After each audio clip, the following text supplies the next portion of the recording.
Itu pilihan sih. Tapi kalau di drama ini semua pasangannya menikah sih alhamdulillah ya. Ini sebenarnya agak super telat. Sebenarnya super telat, tapi sempat ada obrolan antara Ron dan pikirannya gitu kan, kayak 2024 kayaknya ngedrakor akan sangat melelahkan kalau kita keep up terus sama yang baru-baru iya. gitu. Jadi kayak banyak juga kan teman-teman yang nyaranin coba bahas-bahas yang lama, tapi ini mungkin nggak lama-lama banget juga sih ya. Ini justru recent, tapi yang nggak tahun ini juga. Ini termasuk salah satu yang paling gede di tahun lalu dan menang banyak banget penghargaan di 2023. Dan tentunya banyak yang menyukai. Jadi kayaknya kalau dia bahas lagi atau ada yang membahas lagi itu pasti akan didengarkan.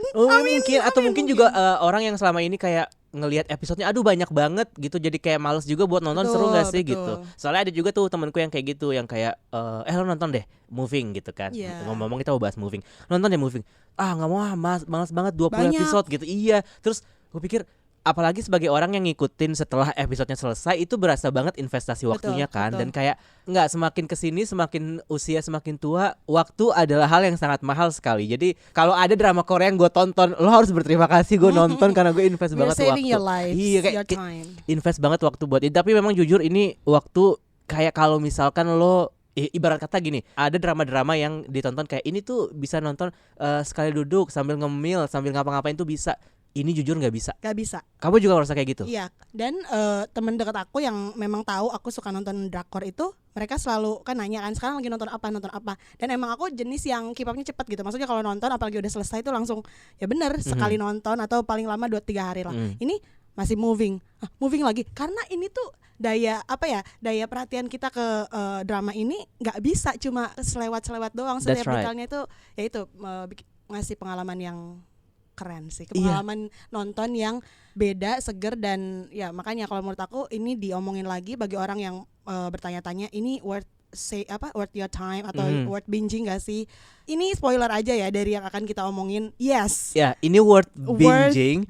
Tapi memang butuh waktu. Betul. Butuh waktu. And jujur, just enjoy that time. Betul. Jadi kayak gue nonton ini kalau boleh jujur, kalau mau dirunut sebulan. Kayak dari episode 1 sampai episode 20 gue butuh menyempatkan nonton ini tuh sebulanan. Betul. Gitu. Karena gak bisa kayak sekali nonton langsung 3 tuh gak bisa. Kayak yang pertama karakternya itu banyak, terus secara plot sangat menarik dan mereka bikin plotnya maju mundur kan. Betul. Jadi banyak banget hal yang harus diproses gitu. Banyak subplot juga. Iya. Benar.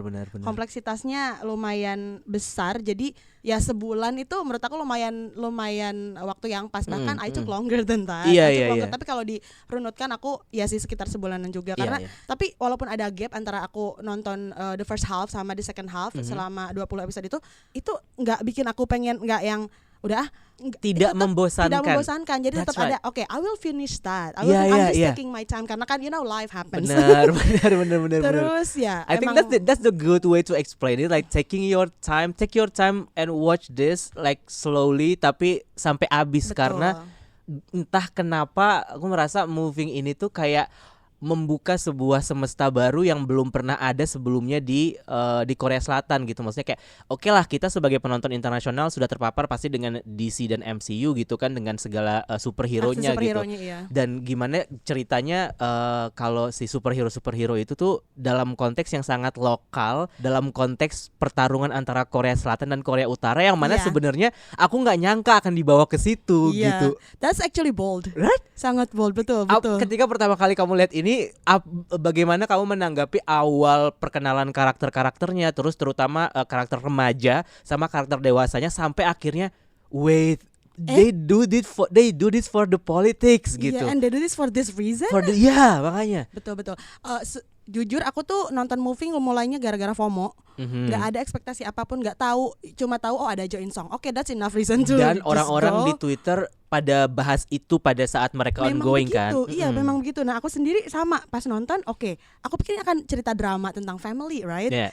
I didn't even know But it is about family though. It is about family. Yeah. Kirain akan 100% seperti itu, Kak. Ya kan? Well, since I love drama, this will be my cup of tea. Aku kayak gitu. Terus ada manusia super, ada pertarungan lah, dan itu bikin aku kayak oke, walaupun jujur aja di awal-awal tuh ada mungkin aku ngerasa this should be shorter. Ini sequence ini atau beberapa episode ini bisa lebih diefisienkan, tapi diefisiensikan itulah. Tapi di setiap penghujung episode itu selalu bikin penasaran, dan itu mereka berhasil menjaga misteri dan kepenasaranan itu sampai ujung gitu. Nah, that's why I keep going. Right. Dan tadi nanya gimana sih dinamika antara si para pemeran muda sama yang dewasa. Wah, they're so believable to the point that when they are group as family, itu tuh bener-bener kayak family sungguhan gitu, kayak keluarga sungguhan. Dan pemilihan karakternya dari semua departemen sih sebenarnya drama itu punya divisi-divisi yang kuat dari para pemeran, ya kan, penulis dan segala macam. Nah, di pemerannya ini pemilihan karakter dan sifat-sifat yang attach sama mereka, atribut-atribut itu pas banget menurut aku. Oh my god. Kita tahu lah ya si Ryo Seung Ryong, I don't know how to really. Terus Jo In Song dan juga semua senior di sana itu di film aja mereka selalu menyuguhkan sesuatu yang wow, ya kan, selalu bagus. Most of the time bagus. Terus dan Jo In Song maksudku kayak sebenarnya ada beberapa karakter dia yang mungkin kayak di sini mungkin terasa juga kayak typecast sih sebenarnya, yang membedakan karakter dia cuman dia bisa terbang aja sebenarnya di sini, ya kan? Well, it's Jo In Song gitu. Iya, tapi dia Jo In Song, maksudnya kayak ketika kita ngelihat dia undeniably you will watch this because of him gitu. Walaupun kabar baiknya adalah dia nggak muncul dari awal, jadi in a way bagus dia disimpan sampai certain episode dia baru muncul. Dan kita menghabiskan waktu banyak mengeksplor karakter dia juga di episode-episode sebelumnya, and gladly kita dapat jawaban tentang kenapa dia hilang selama ini gitu. Betul. Terus si yang baru-baru ini menurut aku itu baru fresh dan muka-muka yang belum pernah aku tonton sebelumnya, itu mereka wah keren banget. Aku nggak tahu penampilan Huiso sebelumnya, Huiso gimana atau Bong Suk kayak gimana. I've never watched them in any, so this is my first time watching them, but yeah, they did really well. They did really well. Their longing, terus kenapa mereka juga sifatnya kayak gitu di sekolah segala macam itu tuh alhamdulillahnya dijawab dengan jelas dan ditutup dengan mostly rapih di akhir gitu sih. Jadi ya dinamikanya kerasa banget. It's so believable that they look like family. Iya. Dan aku tuh suka bagaimana sutradaranya dan penulisnya seorang orang yang sama sih by the way. Mereka bisa mengemas cerita ini tuh jadi sesuatu yang sebenarnya seperti mereka menyebut diri mereka gitu kan, supranatural gitu ya, tapi kayaknya tuh deket gitu sama kita. Kayaknya orang-orang ini ada di sekitar kita gitu, dan cara mereka mengemas konflik, misteri, intriknya itu tuh sangat rapi gitu. Benar-benar sangat rapi yang sampai kayak aku membahasakannya gimana ya, sebenarnya gue pengen nebak nih tapi gue udah keburu capek sama penjelasan yang terlalu detail, jadi kayaknya mendingan gue ikutin aja alurnya dibandingkan dengan kayak gue harus nebak siapa yang akan jadi penjahat, siapa yang pada akhirnya akan begini akan begitu gitu. Karena dari awal pun kita udah langsung diperkenalkan dengan sosok Frank gitu kan, yang kayak siapa sih ini sebenarnya, apa bengis banget, apa gitu. Tujuan dia gitu, apa tujuan dia mau mengeliminasi si orang-orang ini gitu. Baru sampai di sekitar episode berapa belas kita baru tahu kalau ternyata ini ternyata maksudnya tadinya kan kayak terus kenapa gitu. Betul. Walaupun kayak tadi sempat dibahas juga kayak ada ada konflik antara Korea Selatan dan Korea Utara, dan pada akhirnya itu yang menjadi inti ceritanya gitu. Tapi di awal-awal itu pun juga kayak nggak terasa gitu kan. Kayak seolah-olah ini tuh cuman permasalahan kayak organisasi rahasia aja gitu, nggak sampai yang ternyata orang-orang super ini tuh mau dimanfaatkan buat sebagai tentara gitu, alat negara, buat alat negara gitu. Dan aku seneng banget mereka tuh nggak terlalu banyak fokus di narasi heroismenya gitu. Iya. Menunjukkan bahwa mereka tuh at the end of the day manusia biasa yang ingin melindungi apa yang mereka cintai. That's dan ingin hidup sebiasa mungkin. Sebiasa mungkin, senormal mungkin. Gitu. Bahkan menghindari supaya keturunan mereka tidak hidup seperti mereka sebelumnya. Betul. Karena who wants a war, right? Dan di ujungnya itu emang ternyata konflik akarnya adalah tentang Korut sama Korsel. Kan. Dan ternyata mereka memperlihatkan, sorry ini spoiler alert, memperlihatkan bahwa kedua belah pihak itu sebenarnya nggak mau perang loh gitu. Banyak orang yang ngerasa udah dong gitu, it's enough gitu ya kan. Dan terutama orang-orang yang orang-orang biasa gitu, bukan Iya. orang-orang yang punya kedudukan tinggi kan, Betul, kayak betul. masyarakat pada umumnya lah bisa dibilang, yang kebetulan di dalam Dibuat. konteks ini mereka punya kelebihan gitu Iya, kan. betul.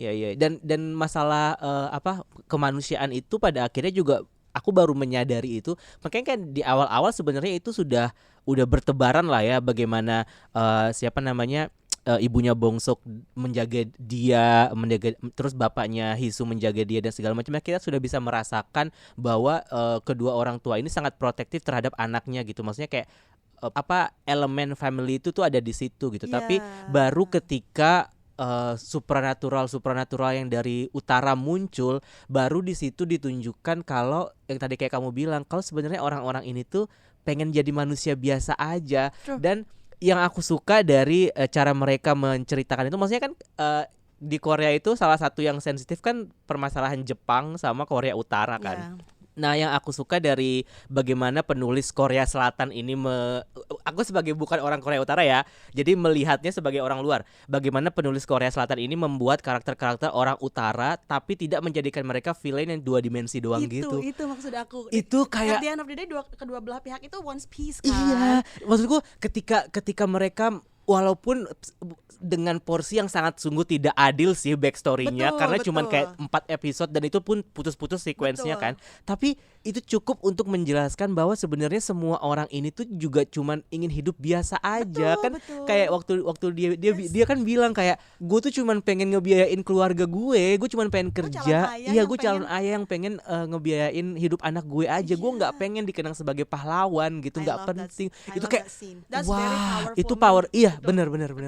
Iya benar, keren sih dia. Penulisnya tuh he's just being fair. Iya. Being fair bahwa ya orang-orang tuh dimanapun sebenarnya didoktrin apapun mereka untuk melakukan sesuatu, sebuah misi gitu ya, they're just human being. Iya. Benar kata Karon, ada porsinya memang tidak adil ya. Emang kebanyakan kita dilihatin bahwa oke, Korsel itu yang berjuang, yang diserang, yang segala macam. Dan di beberapa poin aku mikir bahwa wah, ini akan menyuguhkan Korut sebagai villain kah gitu. No, ternyata di ujung enggak, iya. Nah, itu yang bikin ujungnya memuaskan, walaupun ya that extra scene makes us re-question. Iya. Bentar, bukan flip, akankah villain yang sebelumnya belum ditampilkan, belum lahir itu di season 2 ini? And I think there will be season 2. There will be another season like. Nah, akankah mereka itu lahir di sini gitu loh di season kedua ini? Dan semoga digarap dengan sebaik mungkin, karena ekspektasi yang udah dibangun di season ini tuh udah sangat baik sangat gitu. Baik, benar. Jadi please take as much time as you want, Yeah, writer ya. betul. Siapapun yang terlibat, kami rela menunggu asal yang kedua ini memenuhi ya baiklah, digarap dengan baik juga. Benar. Dan kayak I'm willing to wait. iya, makanya ketika udah nonton 20 episode itu, di situ baru momen realization kayak iya, emang worth it itu menghabiskan waktu sebulan ini menyelipkan setiap. Sebenarnya kalau mau dipikir-pikir ya, dibandingkan dengan drama Korea reguler yang durasinya sampai kayak Hospital Playlist gitu yang kayak nauzubillahi min zalik panjang sekali per episodenya, ini sebenarnya standar US series 40 menit aja gitu kan, cuman 48 menit lah paling maksimal gitu, 48 menit gitu. Cuman nggak tahu kenapa terasa sangat panjang aja gitu ya, mungkin karena alurnya itu, karena banyak yang diceritakan. Dan betul. Pada akhirnya setelah nonton mereka ngasih backstory ke semua key semua characters. benar. Makanya pada akhirnya kita jadi kayak pantesan mereka memutuskan untuk 20 episode, karena memang ada banyak yang harus dijelaskan. Betul. Walaupun aku merasa bahwa ini tuh belum selesai. Ini tuh cuman proyek yang kayak kita tuh udah mau bikin Moving tuh 3 season loh gitu, dan ini adalah sebenarnya kick off projectnya, just the beginningnya gitu. Dan mereka sukses untuk kayak bayangkan dengan karakter sebanyak itu, backstory sedalam itu, ada berapa spin off yang akan bisa mereka bikin. Betul. Gitu kan. Potensi yang lain iya benar. Jangankan sequel gitu ya. Ini tuh kayak satu cerita aja aku pikir masih bisa, terutama yang orang-orang utara ya. Itu menurutku masih banyak banget yang bisa dieksplor gitu. Dan walaupun genre utamanya bukan thriller, thrillnya ketika nonton, apalagi second half dari sekitar episode 10 ke akhir itu wow kerasa banget ya. Iya, Sampai bener-bener pillow biting lah kalau Iya. Istilahnya. Karena it keeps on, aku sebenarnya menyelesaikan episode 1 ke 9 dibanding aku menyelesaikan 10 ke akhir itu jauh banget. Aku bener-bener I really took my time menghabiskan dan menyelesaikan episode 1 sampai 9. Makanya aku Miss Rizky sudah selesai belum? Iya. Karena soalnya kayak gitu. And I said no yet. Nah, 10 ke terakhir ini itu malah gak mau berhenti karena di sana when that's real, when everything is being explained, dikasih backstory lebih jelas, dikasih nyawa semua karakternya lebih banyak, dan kita bisa ngelihat layers dari for example Jungwon ya.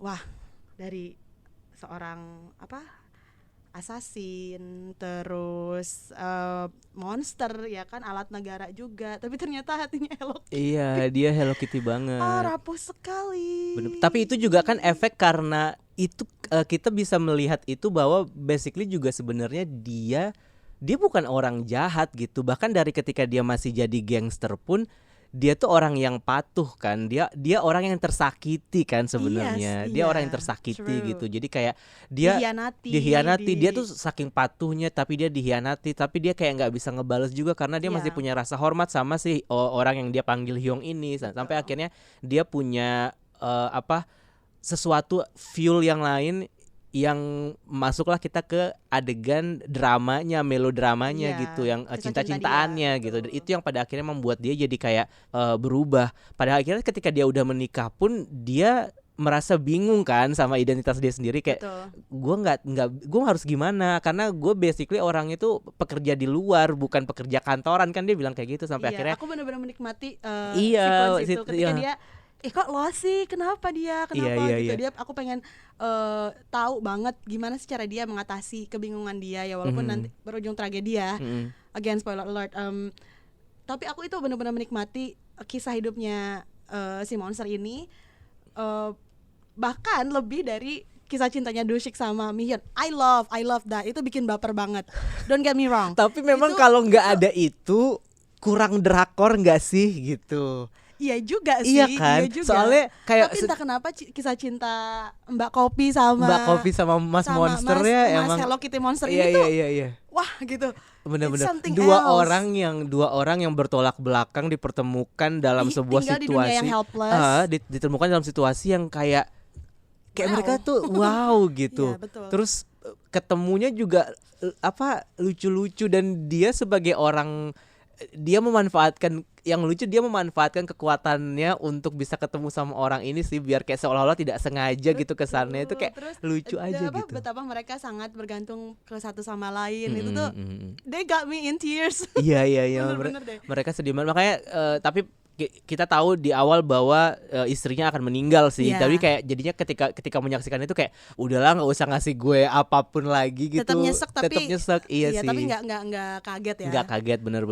Dan mereka bagus juga sih, kayak ngejahitnya juga, kayak backstorynya si Jang Ju-won, backstorynya Mi-hyun, Do-shik, segala macam gitu. Terus gimana pada akhirnya si supir bus itu terkait dengan anak-anak mereka juga, dan segala macam gitu. Tapi yang agak, aku merasa ini agak kurang, pengen lebih banyak. Cuman kalau sekarang mungkin ya udah nggak apa-apa. Itu sih sebenarnya si Dohun sama Ganghun sama bapaknya, sama Jiman sih sebenarnya. Kayak aku merasa porsi dia di situ agak terlalu mungkin dibandingkan dengan bagaimana mereka menceritakan para orang utara.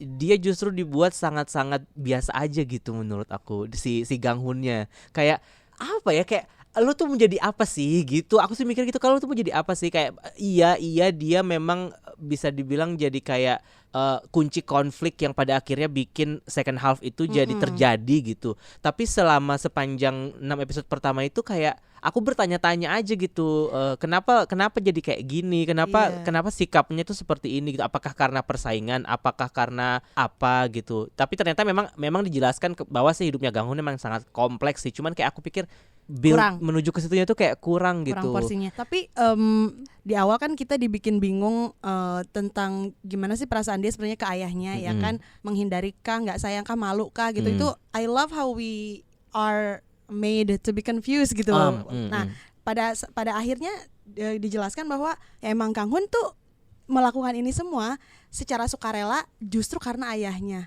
just to wipe out the record ya kan, untuk menghapus jejak kriminal ayahnya yang memang dari awal tidak perlu ada, karena betapa simpelnya ayahnya gitu kan. Dia orang yang ya he's a simple man gitu kan. Terus ketika aku tahu itu, aku ngerasa okay, he's my new favorite. Kalau menurut aku lumayan strong, tapi ya untuk kalau kita ngomongin porsi length gitu ya emang kurang.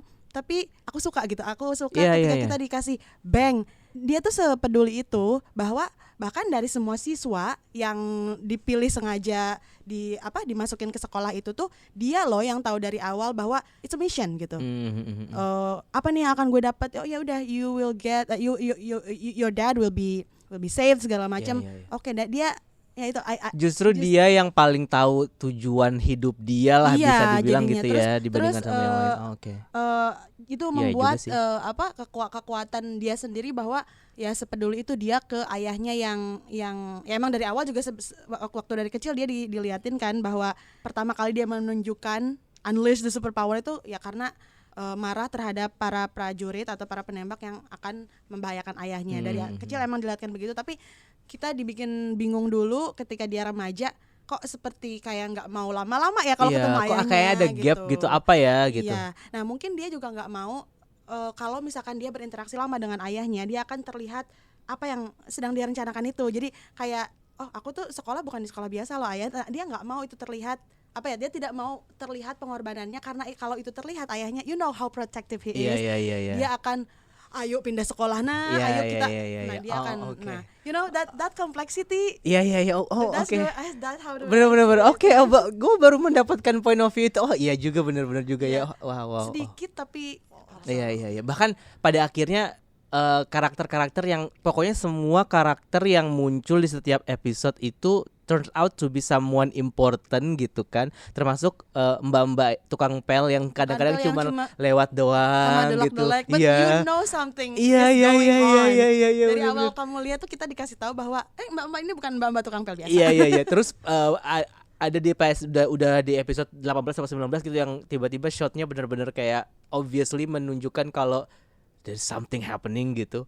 Tapi ya itu yang salah satu yang mengejutkan. Yang kedua adalah yang aku nggak nyangka, si Pak Satpam yang di paling depan, yang ternyata dia adalah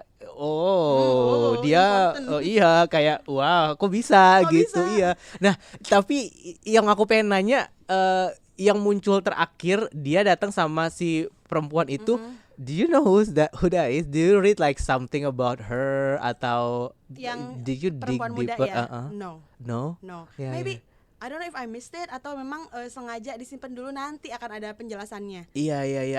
Aku juga mikirnya gitu sih. Betul. Kayak ini siapa, tiba-tiba kayak takut ya. Iya, kok tiba-tiba ternyata dia kirain ini orang udah paling berkuasa, ternyata enggak, masih ada lagi orang lain yang lebih berkuasa lagi gitu. Ya itu sih salah satu.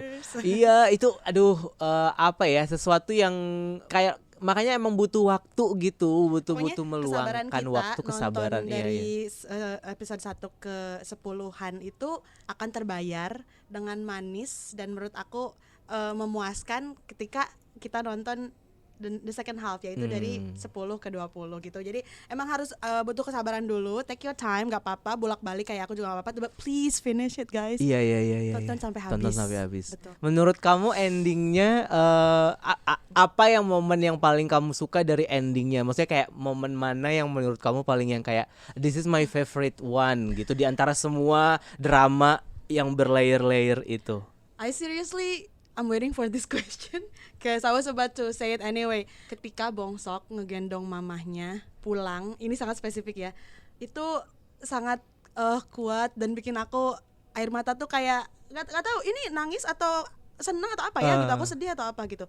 Dan sedikit flashback ketika mamahnya tuh dulu rempong banget bawa dia di punggung, tas gede kanan kiri, dan dia proses dia menemukan akhirnya sebuah rumah yang bisa mereka tinggal itu kan lama ya. So that glimpse of flashback, terus kembali lagi ke Bongsok bawa mamahnya itu, aku ngebayanginnya di posisi mamahnya gitu. Ini anak yang aku coba lindungi, kalau bisa nggak pernah tersakiti sama sekali, tuh malah sekarang yang menyelamatkan aku gitu, atau enggak sekarang memperlihatkan kemampuannya bahwa dia bisa bahwa dia gitu ya. bisa yang selama ini aku nggak tahu dia akan bisa segala itu Iya. sangat mengharapkan. Karena selama ini kan teman-teman. juga ibunya si Mihun kan juga hidup dengan penuh kekhawatiran kan. Dia khawatir kalau anaknya terlalu aware dengan kekuatannya, malah yang pertama kedeteksi sama orang, yang kedua dia akan menyalahgunakan itu kah, atau mungkin dia tidak bisa nggak bisa, ya ibaratnya sebagai ibu protektif lah ya, ibaratnya gitu, apapun yang pokoknya nggak boleh aja gitu. Sementara kalau dari sisi anak kan kayak justru dia kan sempat komentar juga kan, kayak ya kalau dari dulu gue dikasih tahu kalau gue punya kekuatan kayak gini kan, maksudnya kayak kita bisa melatih itu, bisa mengontrol itu gitu. Tapi again Asian mom kan selalu gitu ya, kayak pokoknya nggak boleh aja gitu kan. Tapi karena dia melalui banyak hal, wajar gak sih dia punya kekhawatiran sebanyak itu? Iya, traumanya terlalu besar sih. Dan dia berhadapan dengan ibaratnya kayak orang-orang berkuasa sih ya. Betul, dan yang paling bahaya adalah dari semua bahaya yang bisa aja nyerang mereka kapan aja tuh, she is living in uncertainty, Kak. Jadi she's waiting for someone, ya kan. Dia tuh longing juga. Dia nggak tahu loh Dusik tuh sebenarnya masih hidup nggak sih? Gitu. Iya. Ya udah mati kah atau masih hidup kah? Aku harus tetap nunggu dia kah? Gitu kan. Kompleksitas itu di dunia yang emang dia tahu ini bisa jadi kapanpun bang gitu kan. Terus harus ngejaga anak yang juga kayak bapaknya gitu kan. Itu sangat wajar kalau dia punya daya kekhawatiran sebesar itu gitu. Jadi akhirnya mengekang kan kalau di point of view Bongsok, dia ngerasa loh kenapa nggak ajarin gue aja sih, if you were like this back then gitu kan, seorang agen. Yuk aku juga bisa kok Bu, kok malah nggak ngasih aku hidup ibaratnya kan. I cannot even say hi to a girl, aku nggak bisa bersosialisasi dengan baik because of you. Gue yang nyelamatin dia gitu. Nah itu sih gara-gara kebucinan. Gara-gara kebucinan itu harusnya gue bisa. Aku juga bisa lebih cepat loh, gue bisa terbang malah. Kenapa ibu selama ini menutupi itu? Nah itu sih, dan itu wajar juga sebagai Bongsok merasa seperti itu. Masih remaja. Jadi, nah itu dia, what I love is that how humans are actually complex and it's really shown well in that series. So nggak perkembangan karakter dan emosional mereka secara manusia itu benar-benar diperhatiin gitu, nggak yang kayak tiba-tiba yang penting for the sake of the story tiba-tiba aja deh udah gitu. Betul. Nggak fan service juga. Nggak fan service juga ya. Dan orang yang tahu webtoonnya, aku jujur nggak tahu cerita aslinya ibaratnya dari media yang berbeda, pasti punya ekspektasi yang banyak dong ketika diumumkan bahwa ini tuh akan diadaptasi gitu kan. Nah mereka benar-benar secara hati-hati dan meticulously put everything ibaratnya ya, masukin ke dalam medium baru ini berbentuk series, dan menurut aku berhasil. Walaupun aku nggak tahu yang sebelumnya gimana, tapi banyak banget komentar aku lihat orang-orang, wah ini soulnya ada banget sih dari moving webtoon ke series ini. Jadi good job ya. Kalau aku yang paling aku suka itu waktu adegan si Hisu papasan sama si raksasa itu. Terus dia kayak ayo sih gencana seyo gitu. Terus dia kayak kalau berdarah, sementara dia udah buru-buru mau ke sekolah kan, mau ngejar Bongsok segala macam. Ya terus kayak ayo sih gencana nggak apa-apa semua akan berlalu begitu saja gitu. Ditambah di akhir they keep him as a family member gitu. Kayak that one is also powerful. Itu menurut aku maksudnya bener powerful, dan kita tuh nonton ini pasti sedikit banyak kayak akan berpihak ke selatan lah kan, kayak tadi kamu bilang, kayak mereka pasti akan menggambarkan Korea Utara tuh sebagai villain gitu. Dengan porsi penggambaran yang mereka tampilkan di moving ini gitu. Tapi ketika kita udah masuk secara individu, ternyata itu kita nggak selamanya bisa melihat kayak Korea Utara tuh jahat, tuh semuanya tuh jahat, enggak gitu kan. Tapi ada sisi-sisi humanis yang memang kita tuh juga bisa loh melihat itu, dan kita bisa tersentuh oleh itu gitu. Dan apa yang Hisu lakukan, maksudnya kayak terlepas dari aku nggak mau bilang kayak bokapnya dia anak tunggal dari seorang ayah, kan biasanya kan anak cewek ini pasti jadi nggak problematik sih, tapi ngelihat bapaknya juga baperan kayak gitu nggak mungkin gak sih anaknya nggak berujung baperan gitu kan, maksudnya walaupun dia tidak pernah dibesarkan oleh ibunya lebih lama gitu, tapi bagaimana Juwon membesarkan Hisu tuh kayak wah, ini di tengah pergulatan batin, di tengah usaha dia menyembunyikan diri sendiri, kayak mereka tetap bisa menciptakan image keluarga yang tidak lengkap tapi tetap sempurna gitu, tetap secara bisa membesarkan anak dengan baik. Iya, Turn out to be Hisu. bener-bener even Gang Hun pun pada akhirnya gitu kan, walaupun pada di awal-awal dia mungkin kita merasa kayak dibuat kok lo nggak agak jahat ya sama bokap lo, tapi ternyata enggak, sebenarnya ini tuh nggak jahat, ternyata ini lo maksud gue gitu. Nah itu adegan paling favoritku itu kayak dan sebenarnya lebih ke nggak nyangka pada akhirnya pertemuan Hisu sama si raksasa itu membuat dia kepikiran buat yang kayak ya udah lo gabung sama gue aja biar kita sama-sama 3 orang yang tidak bisa tersakiti gitu loh, kayak Iya. aku nggak tahu sih, di sisi lain aku tuh kayak iri sama mereka yang tidak bisa terluka, tapi di saat yang sama juga kasihan gitu, karena bayangin kalau misalkan itu terjadi di dunia nyata gitu ya. Kayak iya sih secara fisik lukanya memang tidak nampak sih ya, tapi kan kayak ada trauma gitu, kayak dan you have bukannya to mereka nggak face bisa it merasakan again sakit and kan again. Kak? Iya enggak They can feel the pain, it just recover iya incredibly pelan-pelan iya benar-benar. Incredibly Iya maksudnya in seconds. ya maksudku itu. Tapi kayak digambarkan kan kayak ada adegan dia yang terkapar dulu gitu lama, baru yang kayak tiba-tiba dia sadar, baru dia recover gitu kan. Maksud aku tuh nanti kayak gitu. I mean, now that you are talking about that again, aku waktu nontonnya emang sih tersentuh banget sama itu adegan. Tapi dari Karon ngebahas itu lagi dan the way you actually recite that, wow, iya juga ya, itu bener-bener mengingatkan manusia bahwa klisenya itu adalah kebaikan tuh emang bisa ngubah batu jadi susu gitu ibaratnya ya, kayak batu really jadi susu. Wait, is that a thing? Is that a thing? Atau you just made it up just now? Is that a thing? Officially made it up. Tapi you know what I'm talking about. Iya. Tapi ada kesamaan juga antara si bapak itu yang dia puk-pukin sama ayahnya. Emang di luar mereka monster. Tapi ya again mereka tuh nggak mau jadi monster. Iya, gitu. bukan itu sebenarnya tujuan hidupnya juga bukan itu gitu. Jadi ketika ada orang yang kayak mau melindungi, berarti mau ngajak jadi family, wah. Even orang yang bahkan baru dia papasan doang gitu kan. That's itu deep maksudnya ya sebanyak apa sih lo ketemu sama orang asing yang tiba-tiba ketika lo butuh comfort terus mereka mau meluangkan waktu untuk mengcomfort lo, sementara dia pun dalam kondisi yang terburu-buru nih, temen gue lagi berhadapan sama pembunuh nih gitu. Dan kan si karakter Hisu ini nggak tahu apa dia yang siapa, hadapi, iya apa yang dia alami, siapa yang iya dia alami, tapi ngelihat orang dengan orang terluka dengan keadaan yang the state like that, terus sambil nangis dia tetap aja mengesampingkan urgency dia iya to comfort that person. Iya, itu kayak that's the kayak itu mahal sih. Itu gitu adegannya tuh mahal banget ya sih kan? menurut aku. Iya. Change the stone into milk. Mungkin kalau stone into diamonds masih ini ya, sama-sama mineral sih ya. Tapi susu juga mineral. I love milk, sih. so Okay. go milk. I will try to like be kind to every stone and like hopefully you're gonna change into milk. Milk, my love. Turn into milk. That one is my favorite. Yeah, that one is my favorite. Ya sih. And have that as your principle of life, cause Iya, betul. Maksud kayak at the end of the day, ya emang kita tuh harus baik sih ke orang. Iya, gitu. benar.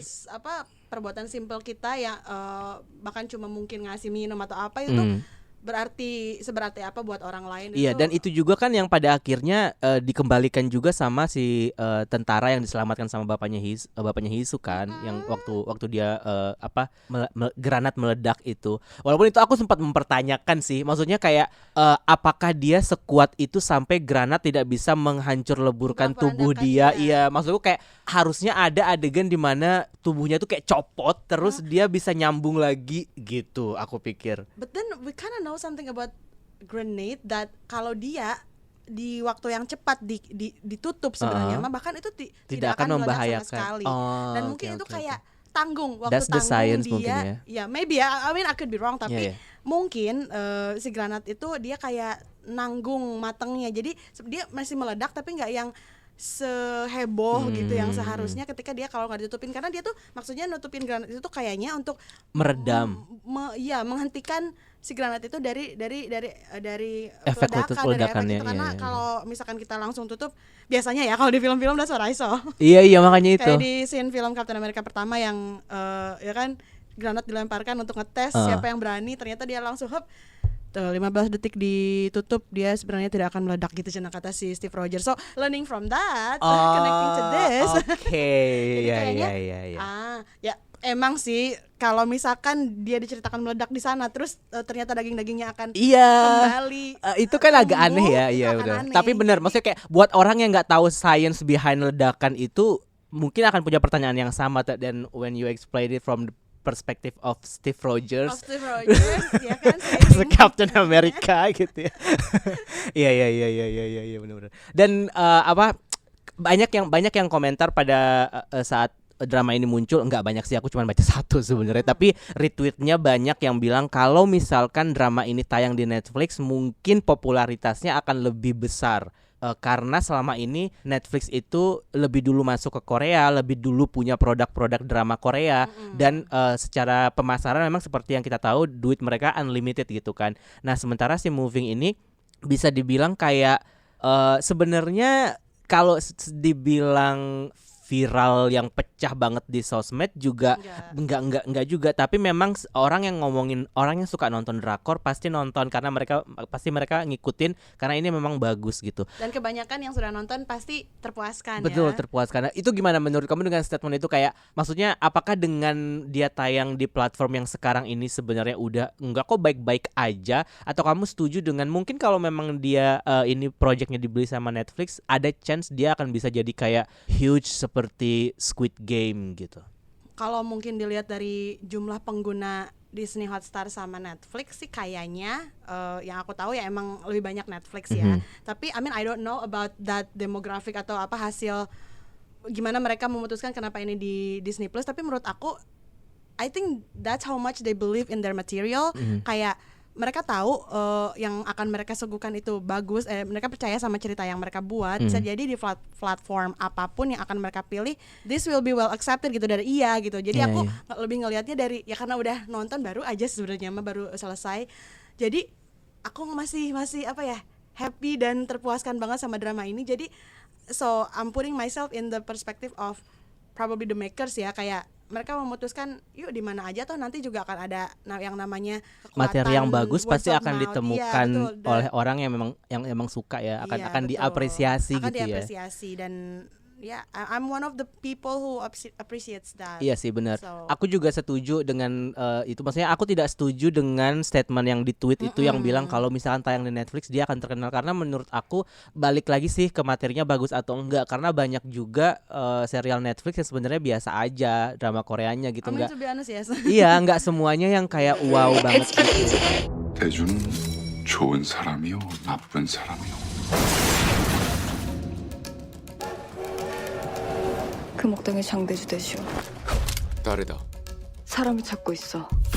경성제일의 정보통이라더니 생각보다 주목을 많이 받고 계시네.